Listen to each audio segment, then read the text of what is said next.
कल काल में भी लोग अपना उद्धार करें, उसके लिए आप कुछ बढ़िया सा बता देते। कलयुग में धर्माचरण करने वाले लोगों के बारे में आप बता देते तो बड़ा अच्छा लगता। तो सूर्य जी कहने लगे कि पतिव्रता ग्रहे यस्य, सूर्य जी कहते हैं जिसके घर में पतिव्रता नारी होगी उसी का जीवन सफल है। चाहे मंदिर बनवा लेना, चाहे धर्मशालाएं बनवा लेना, कुछ भी कर लेना, कुछ भी होने वाला नहीं है। यहाँ पर सूत जी ने एक बात इतनी इंपॉर्टेंट कह दी है और लाख बात की एक ही बात कह दी, कह दिया उसी के पुरखे तरेंगे और उसी के ऊपर देवता प्रसन्न होंगे जिस घर में पतिव्रता विराजमान रहेगी, जिस घर में पतिव्रता नारी होगी, जिसके गृह में पतिव्रता विराजमान रहती है उसी का जीवन सफल है। स्पष्ट लिखा है पतिव्रता ग्रहे यस्य सफलम तस्य जीवनम।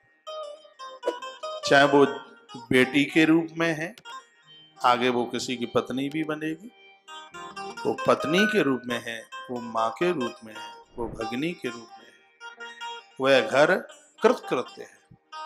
इसमें तो लिखा है कि वो वैकुंठ है, इसमें लिखा है कि वो हरि निवास है, वो तो अपने घर के ऊपर हरि निवास लिखा। जिसके घर में पतिव्रता है, पतिव्रता ग्रहे यस्य सफलम तस्य जीवनम, सूत कहते हैं उन्हीं का जीवन सफल है।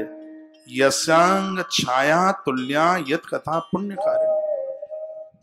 पतिव्रता नारी के बारे में बताया है कि पुरुष की छाया संग छोड़ सकती है लेकिन वह नारी अपने पति का संग नहीं छोड़ सकती। लेकिन एक बात मैं ये निवेदन करना चाहूंगा, इस सब धर्म ये कहें माता के लिए, पुरुषों के लिए भी वर्णन है। इसमें लिखा है कि जो अपनी पत्नी को छोड़कर गैर स्त्रियों के साथ जुड़ा हुआ है, कुकर्मी है, उसके खानदान में एक चुल्लू भर पानी देने के लिए कोई जिंदा नहीं बचता, वो सब समाप्त हो जाता है। ये भी तो लिखा है इसी ग्रंथ में।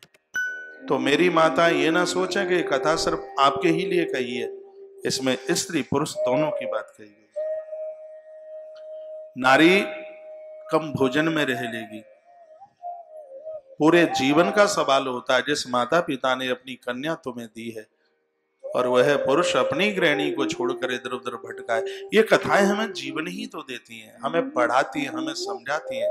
इसमें लिखा है उस खानदान में एक चुल्लू पानी देने के लिए कोई बचेगा नहीं।